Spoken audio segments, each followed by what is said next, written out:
I wonder if you'd consider joining me on a journey that disrupts your habits, your rituals, your diet, and what you drink very specifically.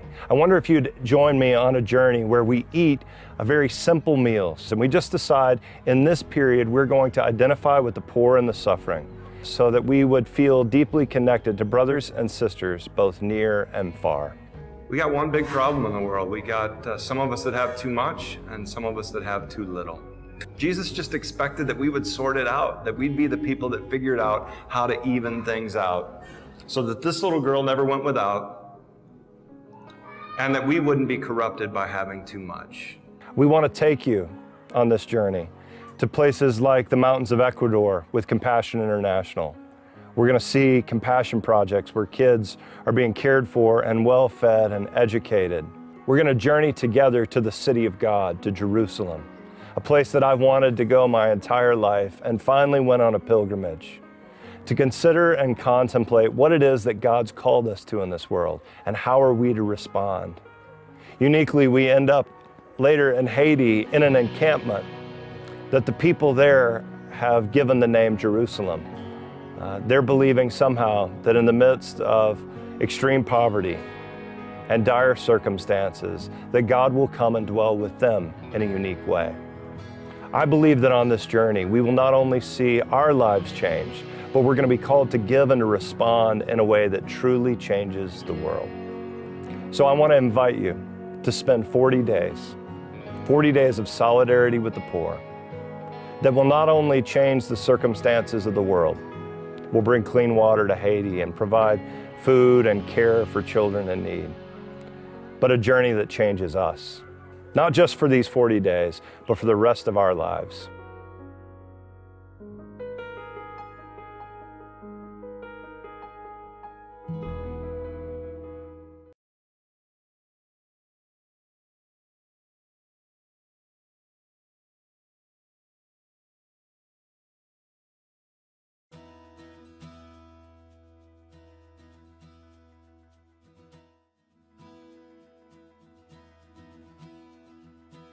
We don't ever get a choice whether or not to enter into the crucible.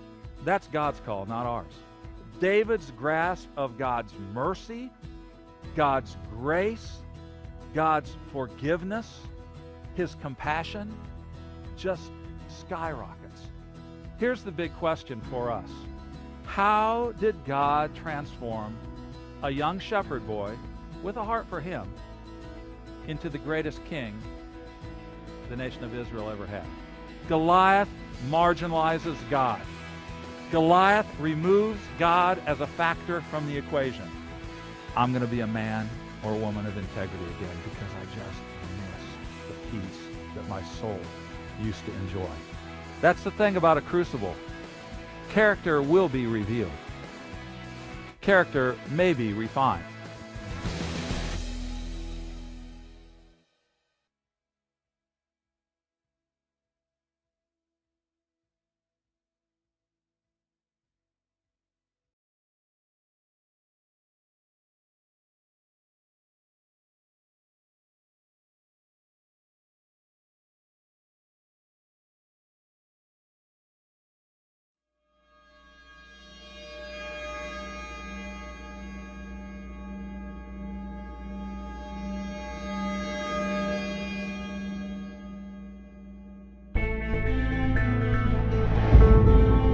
I was coming up against something I could not manipulate, and I could not do anything about it. I started to feel this desperation. I really felt like a mistake. But I knew how to feel good, and so I would eat. It seemed the most logical thing was to try to become as successful as possible in the business world. I always had this incredible desire to prove myself Chuck Colson, White House hatchet man. I needed to fill this desire to be acceptable, to be loved. I was willing to pay any price. It was my identity. I kind of loved politics. It's the ultimate power game, ultimate power trip. I'm living this life, go into prayer meetings with the men of the church, and in the meantime, we'd brought a computer into our house and I'd discovered internet porn. Call it addiction, call it sexualizing my needs. They were idols. food had literally become the counterfeit lover. I had become an idolater. Everything I'm about is to serve the God of money. My gods were get ahead, get power. That's what I was worshiping. That was my God. That was my God. The idols, they never satisfied. They never satisfied.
Everything works better, not when we want more, but when there's this gratitude of what He has given us. So marriage works best when I am grateful that God gave me my wife.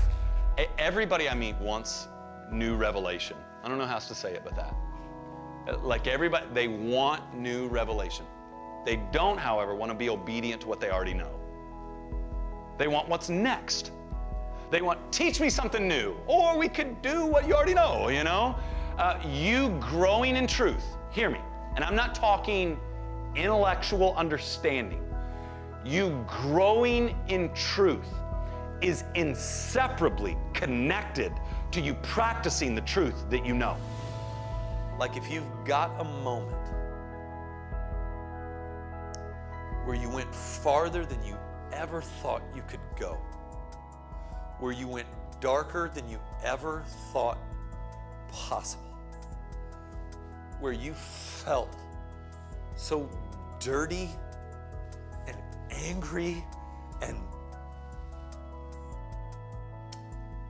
in that moment,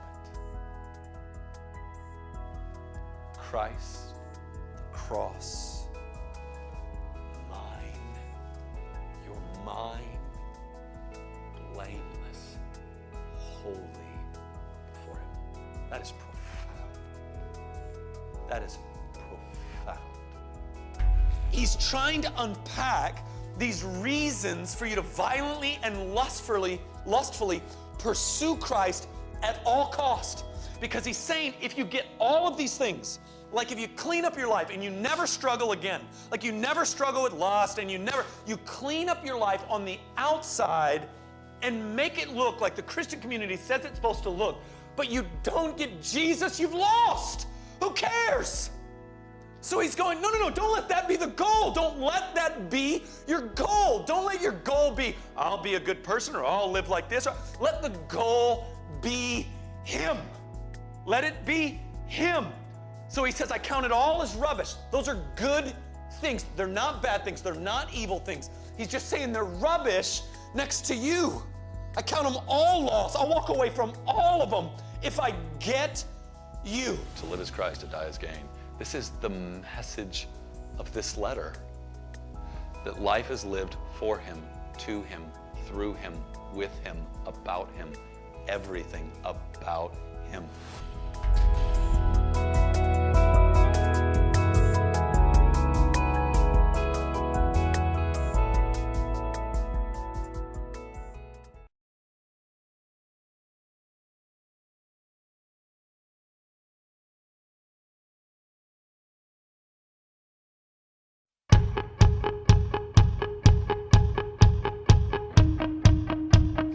The question we've asked is it possible for two people to fall in love and stay in love forever together? There are 1,500 organizations in this country, 1,500, that if you pay them your money and give them a profile, they will connect you with somebody with a similar profile. It has never been easier to fall in love. But I would argue, and I bet you would agree, it's never been more difficult to stay in love. And yet that's what we want, because there's something in you and there's something in me that wants to finish life and do life with that special someone. In spite of what you experienced in your previous marriage, in spite of what you saw happen with your parents' marriage, in spite of what you see in culture, in spite of the divorce rate, is it possible for two people to fall in love and stay in love forever?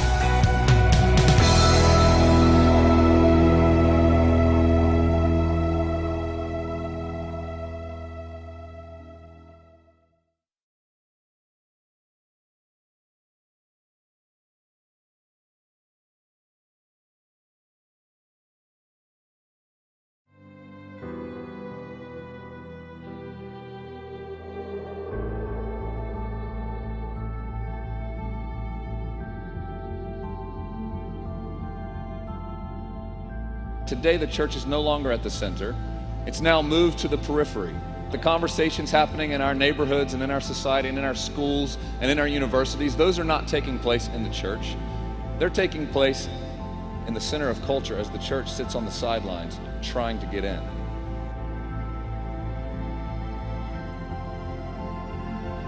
People in our world don't want to be told that we know the way, the truth, and the life.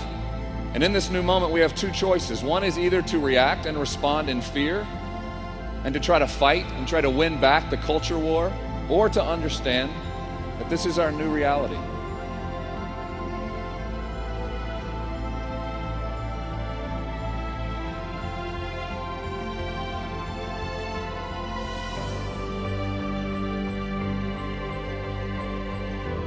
This is the call of the restorer.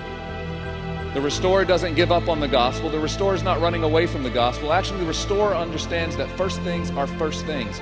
That it's because of the gospel, that it's because of the good news, it's because of the work of Christ, that we are then called and responsible to launch out into the world and to use our talents and our gifts to restore.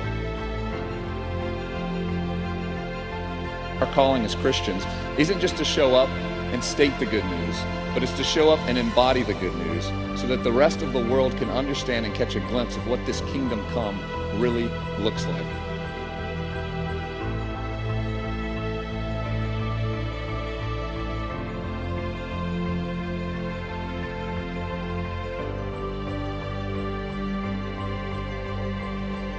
This is our opportunity, church.